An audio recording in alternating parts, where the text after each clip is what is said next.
as you can see, I've got them all on the right way, but some of them need to be touched up a little bit.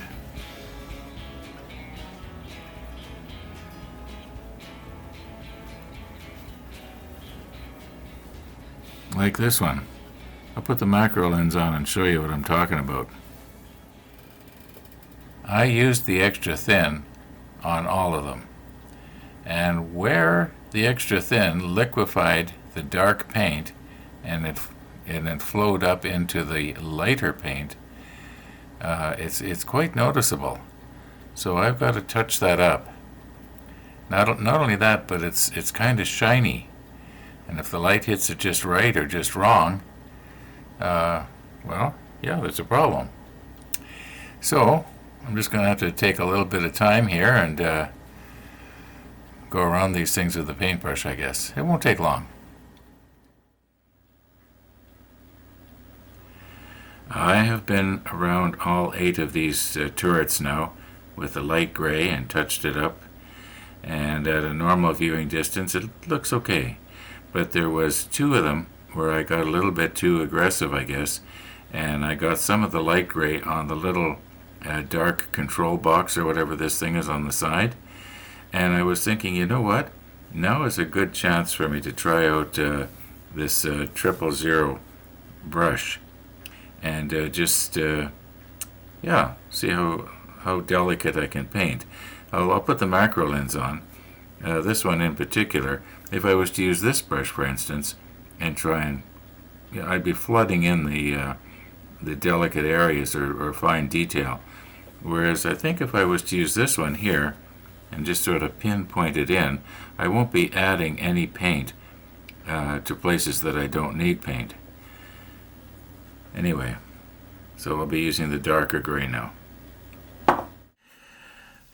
Okay, you can see here where when I was painting the light gray on the sides, I gotta be careful not to touch it with the dark gray here, that the paint wicked its way up into the cracks much the same way as ink does in a fountain pen. Now, I got a little problem here. I can't seem to get this brush to come to a point here.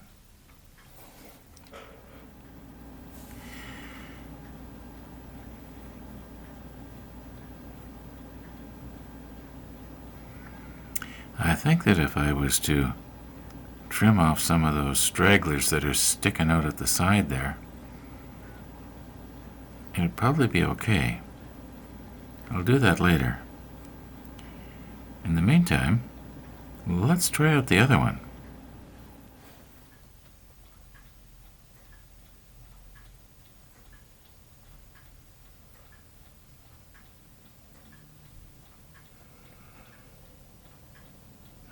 Okay, I think when that dries now and becomes flat,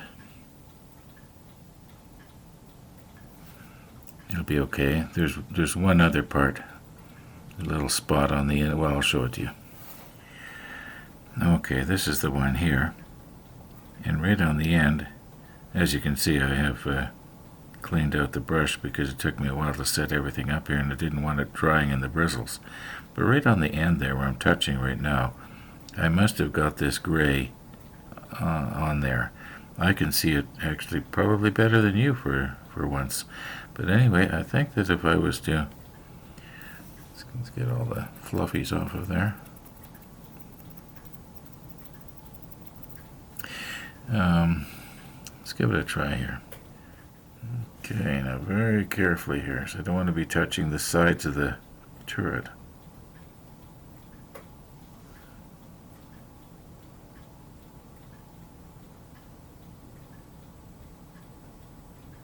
Oh, and I did. Okay. I won't tell if you don't tell. Now, Tony was mentioning here that if after I'm through cleaning the brush, I just take and try to, turn it into a point here and let it dry out that way. Yeah, so that's what I'm going to be doing. This one seems to be pretty good. And And I think if I keep it in this little plastic protective thing here, be less chance of the bristles getting scrunched. Okay. Very gently here. This completes step 57. And 58, we're going to have to do some photo etch. Take a piece like this, bend it into a circle like this. Well, we'll talk about it when we get to it. In the meantime, we got a bunch of little parts we have to nip. And it appears to me that, unless I'm mistaken, everything is on the Q sprue and the C photo etch sheet. So we're making two different kinds of 150 millimeter guns here. Now, just in my head here, without calculating it out, 150 millimeter would be probably like a 6-inch gun. Yeah, I wouldn't want to get hit by one of those. Yeah, even if I was in an army tank, I wouldn't want to get hit by one of those. Mind you, if I was in an army tank, I wouldn't want to get hit by one of these either. In fact, thinking about it right now, I wouldn't want to be in an army tank if I was in combat. Now I'm just thinking about what I said there as I'm editing out this shot. And that is, if I was an infantryman and I was sort of tramping along behind the tank, and the enemy was shooting at me with their rifles, well, maybe being on the inside of the tank might not be such a bad idea.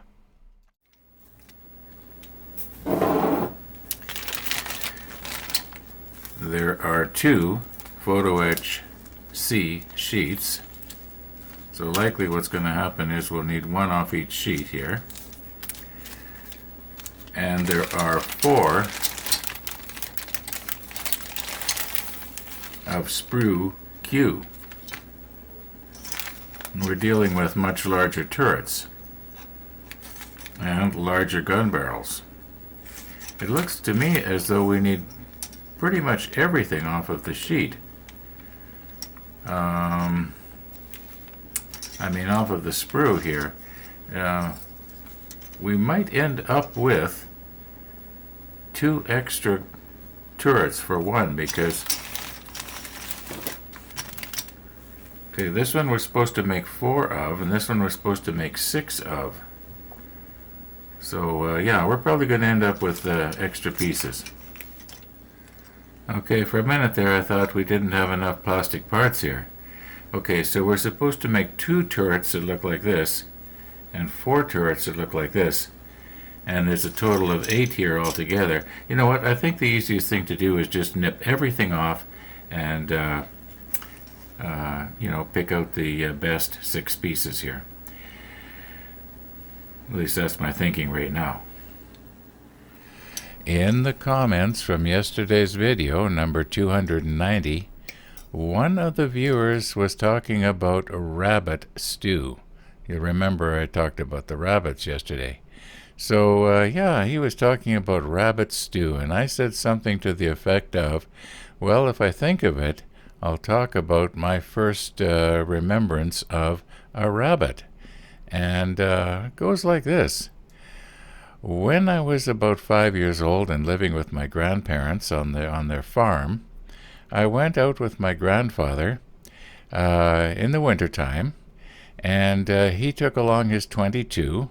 Now, I don't know if you have 22s where you live, but here in North America, a .22, in fact, when I was a boy, lots of us had .22s.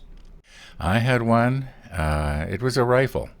I had one, and a friend of mine had one, and it was quite common for boys to have .22s. Now, of course, you wouldn't want to be walking around in town with a .22 now, because right away you'd get shot by the police. Times have really changed. But when I was a boy, we had .22s, and of course my grandfather had one. Now, back when I was 5 years old, and I was living on the farm, he took me hunting, And, well, I didn't know we were going hunting that I can remember, but I can still remember where this happened on the farm. It made such a big impression on me. Grandpa was walking ahead of me a little bit, and I was sort of trailing along behind, and Grandpa all of a sudden indicated to be quiet and don't move. And then I saw, beside a tree, I can still see it, was a rabbit. And it was pretty much like the ones you saw yesterday in yesterday's video. In fact, this incident, it happened about only 150 miles from Winnipeg on my grandparents' farm. I'm starting to repeat myself here.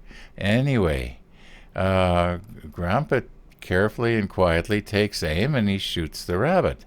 Well, I can still see the rabbit, what it did when it got shot. And I had never seen anything like that before. Now, I don't remember a whole lot other than next scene is Grandpa sitting in the kitchen on a chair and he's skinning this rabbit. Well, that was another thing I'd never seen before, as far as I know anyway. And this was made a horrendous impression on me. Well, Grandma cooks up the rabbit, and I imagine she made some sort of a stew. Comes supper time, and Grandma's serving this, and I knew it was the rabbit.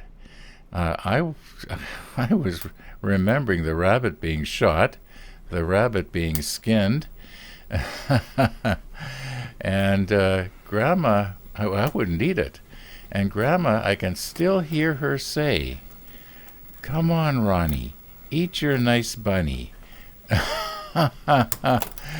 Well, she meant well. Anyway, that is my first recollection of a rabbit.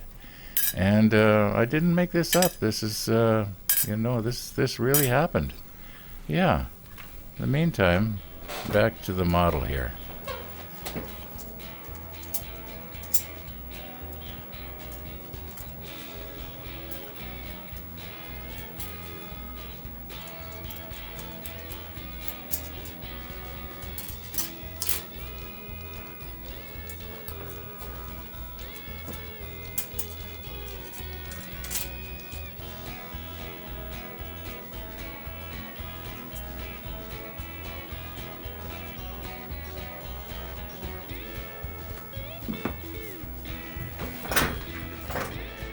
It is not actually that late in the afternoon today.